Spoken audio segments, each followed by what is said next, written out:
And here we go, Rick. Track position is going to be important in this race. Everyone who's made this final round, the top 10 cars, they're feeling good about their start spot. How much are they willing to risk to go from, say, row 4 to row 1, row 3 to row 1? That's just way down when he comes and finishes his lap there. That was fun riding along with him. P2, good lap for Connor. It was fun to hear how many shifts he had to do, downshifts. When he downshifted, you could hear him on the brakes. Really good lap for Connor Mozak. Be really proud of that.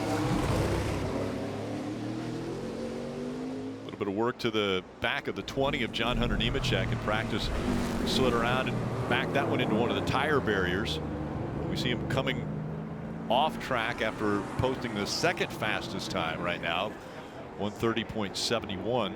And Sheldon Crean at the top went faster on his second lap. Parker Kligerman a 1:33.6. Allgaier now on track.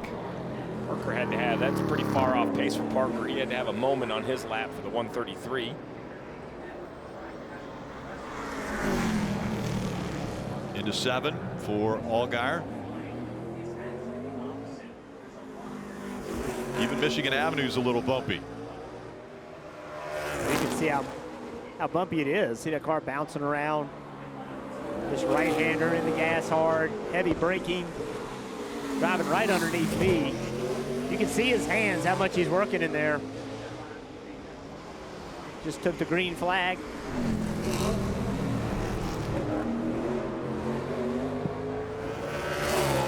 Allgaier trying to put a lap together. Talked to him about being an Illinois native and so proud to be here in his home state. Actually made the comment, and I don't know what hotel it's in, but his hotel room was 707. He said, that's a sign.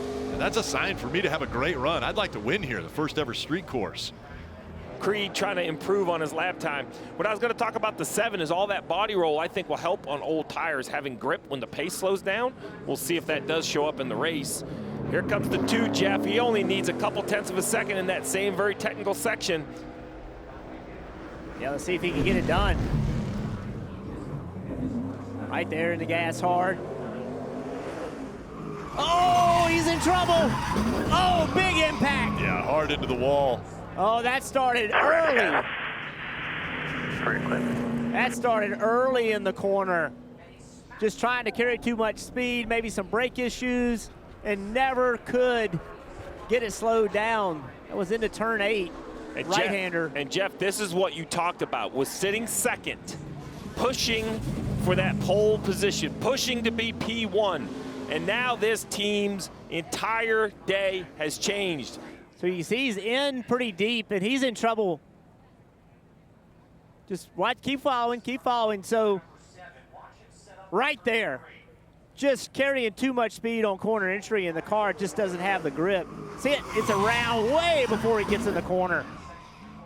It's that big bump right there. Jeff seems to just really upset the car. Yeah, and Steve, this is the balance that every race car driver goes through every lap. I mean, this is severe damage. This isn't a huge aerodynamically sensitive racetrack, though. Even at the high speeds, they're mostly straightaway speeds. The corners are relatively slow. I mean, this looks like it would be just an almost impossible undertaking to repair this car, but these teams every year find different ways to repair wrecks. And we'll see what this RCR team led by Jeff Stankiewicz, the crew chief for Sheldon Creed. You see him right there. Just kind of talking to his driver. And Steve, right when he hit the wall, we see the Cup guys coming in. So that ends the qualifying run for the Xfinity Series. Cole Custer has won the first ever pole on a street course for NASCAR, and it's in the Xfinity Series. So Cole Custer, his 16th career pole. Take a look at the starting grid, and Cole Custer was fastest. You see Sheldon Creed, he was second quickest on a lap that he was able to get in, but he'll have to go to either a backup car or make changes to that car, which puts him at the back of the field. Yeah, you see Daniel Hemrick, Parker Kligerman, the last 2 in that final round. Riley Herbst back there in row 8. Miguel Paludo, row 9. We don't see him often. We see him at the road courses, though. His teammate Josh Berry back in row 12. Here, Brad Perez, the 53 in row 14.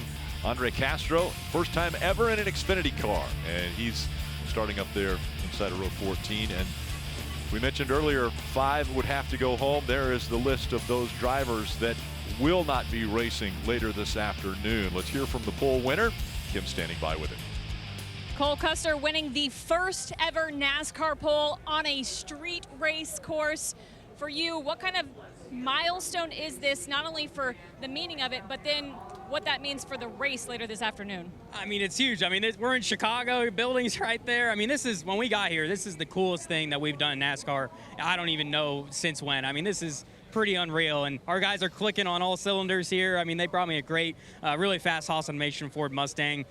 Just can't thank Gene Haas and Tony and everybody at SHR. That's really, this program's really running good right now, and we just got to keep it rolling into the playoffs. But it's going to be a crazy race. I mean, right there, I only did 1 lap because I felt like I was going to wreck on the second one. So it's going to be a really edgy race, but it definitely takes your breath away.